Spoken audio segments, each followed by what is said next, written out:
What is up? This is your LA in a minute, and as recently as 2015, fast fashion retailer Highland Park-based Forever 21 was on top of the retail industry. But just as fast as their ascension was a precipitous downfall. Let's get into the reasons why. South Korean immigrants Jin Suk and Do-won Chang opened up a store called Fashion 21 in Highland Park in 1984 with $11,000 that they saved from working in low-paying service jobs. The small 900 square foot store offered cheap and trendy clothing to a young and mostly Korean American clientele. The couple had a vision and a plan. Their fast fashion business model, which was based on quick turnaround designs that could be inexpensively mass produced, proved to be wildly popular. During their first year in business, the store brought in $700,000 in sales.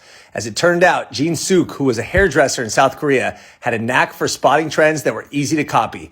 This gave the Changs an early edge in the highly competitive garment industry.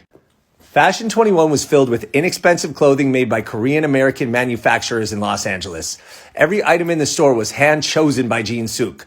Merchandise was turned over quickly. What was new, hot, and trendy was put at the front of the store. Almost 20% of the merchandise was turned over each week, 4 times the industry average. The model was a winner and the business took off. The first mall store opened in Panorama City in 1989. In 1995, their first out-of-state store opened in Miami, Florida.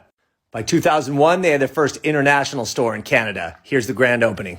By 2010, Forever 21 was dominant in the fashion industry with 500 stores across the U.S. The Changs were the 79th richest Americans.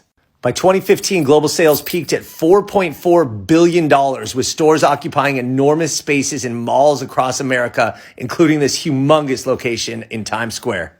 They expanded quickly, going from 7 countries to 47 countries in just 6 years. Other chains were downsizing amid what they called the retail apocalypse, but Forever 21 just kept opening stores, the first sign of disaster. So while everybody else was hustling to get on the internet and do e-commerce, Forever 21 stores got bigger and bigger. Their average store was 38,000 feet, and their largest was 162,000 square feet. While they had all this merchandise clogging up the aisles at these high-rent stores, their competitors were zooming past them online and staying ahead of them in the trends. They also faced protests from PETA and other environmentalists. There were tremendous labor rights issues, copyright issues, especially with Ariana Grande, but most importantly, they just couldn't keep up with their fast fashion competitors. In 2019, they ceased operation in 40 countries and closed half of their American stores and filed for bankruptcy.